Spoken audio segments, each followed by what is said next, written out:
When the daughter and son-in-law decided to take the house from the elderly widower, they thought he would just sign the papers. They didn't know who they were dealing with. You wouldn't believe how one grandfather turned things around and became the voice of thousands of the forgotten.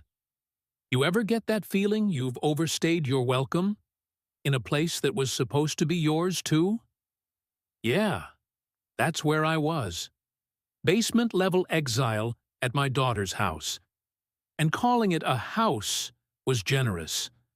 More like a poorly staged IKEA showroom with too many pillows and zero warmth. My name's Harold. I'm 74, a widower, and apparently a nuisance now that I'm no longer bringing home a paycheck or fixing everyone's leaky sinks.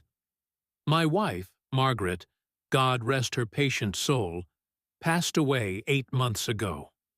After she died, my own home became a ghost town of memories and reheated regret. My daughter Rebecca swooped in like a Hallmark card. "You shouldn't be alone, Dad. Move in with us. We have space." Space, all right. The unfinished basement, concrete floors, one flickering bulb like I was a prisoner of war. They even gave me a folding table instead of a nightstand. Real generous. No heating, no windows you could open, just the sweet aroma of damp laundry and family resentment. But I wasn't looking for luxury. I just didn't want to spend the rest of my days talking to a toaster. So there I was, trying to keep out of everyone's way. I cleaned up after myself, never complained, didn't touch the thermostat, even when my joints screamed louder than the TV upstairs, and took showers at 5 a.m. to stay invisible. You'd think I was living in Buckingham Palace with all these rules. The only joy I had was my granddaughter, Lily, 9 years old, and still uncorrupted. That girl had more compassion in her pinky finger than her parents had in their tax-deductible souls.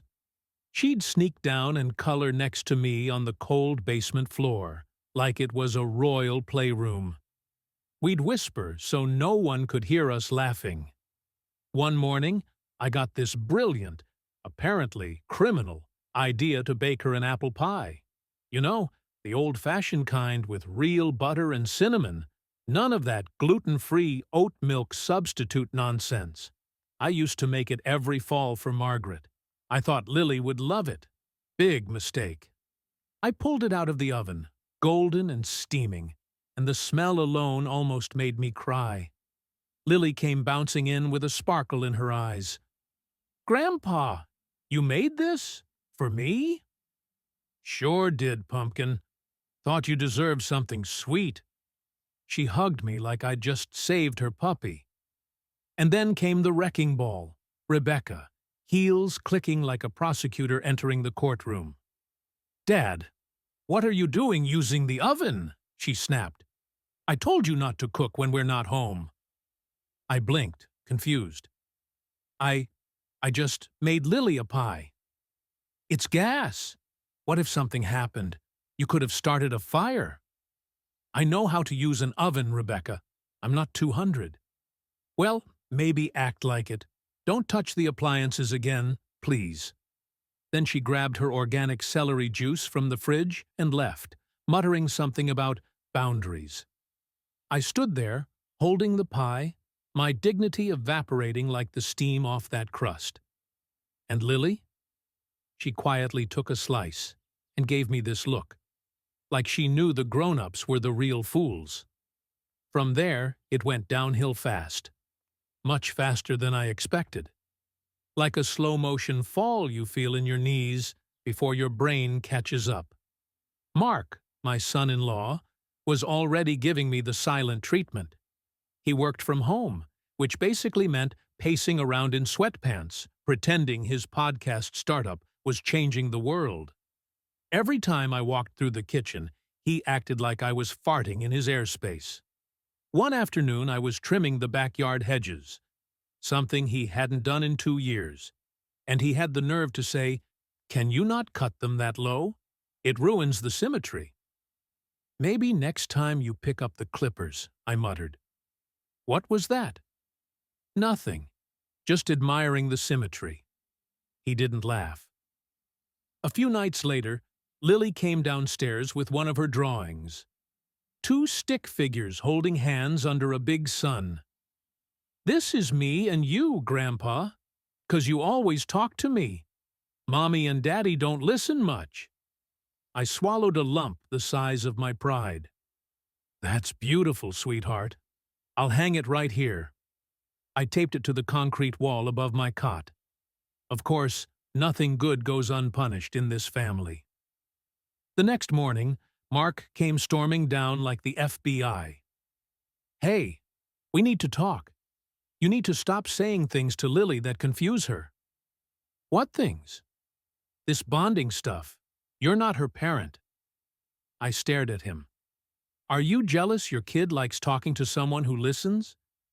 Don't twist my words. Just know your place. Oh, I knew my place. It was next to the laundry machine that rattled like a jet engine and made the whole basement smell like mildew and dryer sheets. That night, I lay in bed, staring at the ceiling and thinking, what happened to my life? I raised 2 kids. I fixed every broken thing in this house before they owned it. I buried my wife with grace. And now I was being scolded for using an oven? I wasn't crazy. I wasn't useless. But suddenly, I was treated like a liability, like some ancient piece of furniture they didn't want to throw out because it might be worth something later. And yet, somehow, they kept me under their roof. Out of guilt? Out of image? Or just because I was cheaper than a retirement home? I felt it, deep in my chest. A low, simmering burn. Not sadness. That ship sailed when Margaret died. No, this was something different. It was rage. Quiet, sharp, dignified rage. The kind that doesn't shout. It plans. And let me tell you something. Just because we're old doesn't mean we're done. What happened next changed everything. You won't want to miss how it all unfolded. It was a Monday. Of course it was. The kind of day that kicks you in the shin before your first cup of coffee. I'd barely opened my eyes when I remembered it was my birthday. 75, 3/4 of a century. A whole damn lifetime. There was no singing, no pancakes, not even a half-hearted happy birthday from my daughter. I lay there for a long time, just staring at the ceiling above my cot. Same flickering bulb, same damp corner that never quite dried, even in summer. That corner knew more about me than my family did. I eventually climbed the stairs, slow and steady. My knees had their own opinions about birthdays. The kitchen was alive with noise. Not for me, of course. Rebecca was on the phone, shouting about deadlines and gluten-free orders. Mark sat at the table, typing like the keyboard owed him money. And Lily, bless her, she was the only one who looked up. "Happy birthday, Grandpa," she whispered. She handed me a folded piece of paper with a big lopsided heart drawn in red crayon. I felt my throat tighten. I smiled and kissed the top of her head. That's the best gift I've gotten today. It was also the only one. Later that evening, I heard laughter, the kind you can't fake. I crept up the stairs again and peeked around the corner. A full table, dishes clinking, wine glasses, a birthday cake, store-bought, but still, with candles and frosting. It read, "Happy birthday, Rebecca." That's when it hit me. They had remembered a birthday, just not mine. I stood there like a statue. Lily saw me and waved. Rebecca's eyes went wide. "Dad," she started. But I was already halfway down the stairs, cold and shaking. Not from age, from the slap of reality. The next day, I didn't say a word. Not over breakfast, not during the dinner I didn't get invited to. I sat in my little concrete box and wrote a letter. To whom it may concern. Apparently not my daughter. Thank you for forgetting the man who paid for your braces, your wedding, your first car. Thank you for the silence, the cold meals, and the basement with mildew. Sincerely, Dad, I didn't give it to her. But it helped. A little. I needed air. I started walking. Not just around the block. I walked until my hips screamed. Then I sat on a bench where I met Phil. 80, war vet, no filter. You look like someone who's had enough of something. You're not wrong. We sat. We talked. Mostly complaints. But it felt good. Real. He told me about a senior center that hosted monthly meetups. Said I should come. I laughed it off. Back home, Mark was in one of his moods. Loud typing, louder sighs. He bumped into me in the hallway and didn't say a word. I didn't either. 2 days later, I overheard something that stopped me cold. Mark, on the phone. Yeah, once the paperwork's done, we can list it. He's old. He won't notice. Just get Dad to sign it. My heart nearly stopped. I wasn't crazy. They were planning to take my house, the one Margaret and I built, the one with the porch swing she loved, the one with the memories. I didn't confront them. Not yet. I made a plan.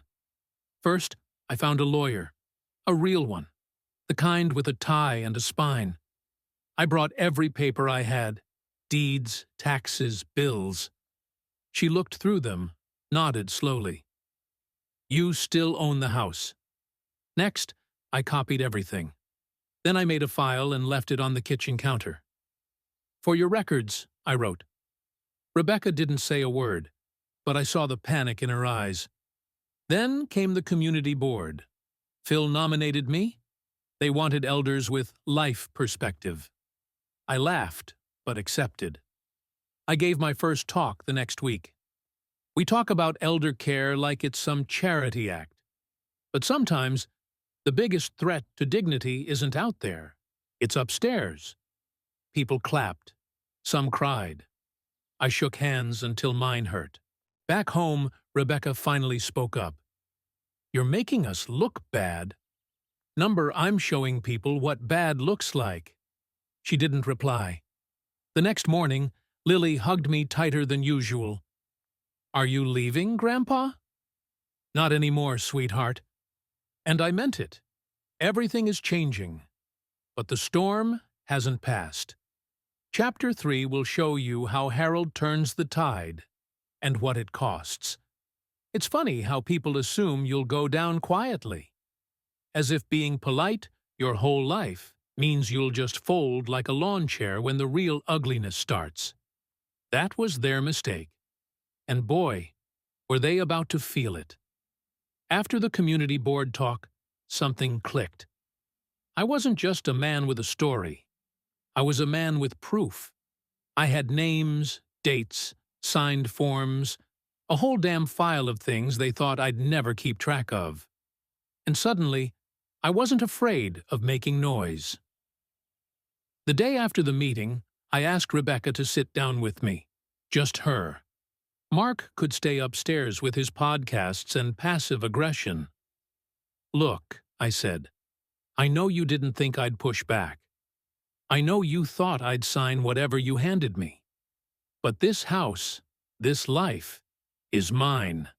And I'm not giving up either without a fight. She looked uncomfortable, like someone had just told her she'd been living with the brakes cut. Dad, that's not fair. We weren't trying to steal it. No? Then what's this? I slid the copy of the fake transfer document across the table. Her eyes widened, and for the first time in months, she looked like a little girl again. Caught. Cornered. You don't understand how hard it's been, with Mark unemployed and Lily's school. I raised my hand. Stop. You could have asked. You could have talked to me. But instead, you lied. And I let you. She didn't say anything. She just stood up and walked out. No apology. No tears. just the sound of her retreat. Mark, of course, retaliated in his own subtle way.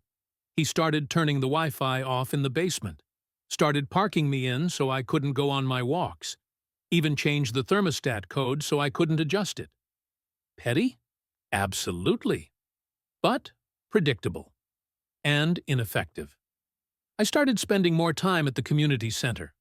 I volunteered to mentor teens who didn't have grandparents. Told them stories, not just about the past, but about power, about boundaries, about not letting people shrink you down to nothing. One girl said, "You're like a grandpa with a shotgun, but instead of bullets, you shoot truth." I liked that. Then came the City Hall hearing. One of the council members from the community board asked me to testify about elder abuse. Emotional, financial, psychological. I told them everything. My voice didn't shake. My hands didn't tremble. I named no names. But I spoke the truth. We're not asking for pity, I said. We're asking for presence, for the right to exist fully, even when we've lost people, teeth, memory, speed. We're still here. That video went viral. Me, Harold Simmons, basement dweller, forgotten dad, was trending. Mark saw it, and he wasn't thrilled. He cornered me in the kitchen one night. "You think you're a hero now?" Number, I think I'm finally awake. "You humiliated this family." "No, Mark. You did that all by yourself." His face turned red. I braced myself, not for a punch, but for another pathetic insult. Instead, he said, "Maybe it's time you moved out. Maybe it's time you stopped poisoning Lily against us." I smiled. "You can't kick me out of a house you don't own." I doubled down, joined a local council for seniors' rights, helped launch a hotline for people in situations like mine. I told them, "Don't wait to speak up. Don't rot in the dark like I did. Light it up." People wrote me letters, called me, sent baked goods. I became that guy. The guy who stood up. And Lily? She started asking questions. Hard ones. Why did Mommy lie about the house? Why does Daddy always look angry? I didn't badmouth anyone, but I told her the truth, gently. "One day," I said, "you'll be old too. And I hope you remember how it felt when someone believed in you." She nodded and hugged me. I'll never forget Grandpa. Rebecca came to me one evening, alone. "You've changed," she said. "You're not the same." "No," I said. "I finally remembered who I was. I don't know how to fix this." "You start by owning what you broke, and then you listen." By the end of that week, the atmosphere in the house shifted. Tense, but real. No more fake smiles, no more pretending. Just people, trying, failing sometimes, but trying. And I slept better. I still lived in the basement. But now, I kept the door open. Here's only one chapter left. What comes next will bring everything full circle, and prove once and for all that some voices don't fade. They rise. You'd be surprised how powerful it feels to finally hear your own footsteps upstairs. Not sneaking, not tiptoeing, but walking like you belong there. Because I did. It was still my house. It started the morning I brewed coffee in the kitchen, and no one told me not to. The smell hit every corner of that fancy white-tiled space, and I made sure to use the good mugs. Margaret's mugs. Rebecca came downstairs, stunned, as if I'd set fire to the counter. "You're using the espresso machine?" she asked. "I'm living here, aren't I?" I replied, not looking up. She didn't answer, just nodded and went back upstairs. I began reclaiming space, not out of spite, out of necessity. My name was still on every document. This wasn't rebellion. It was recovery. The community invited me to speak again.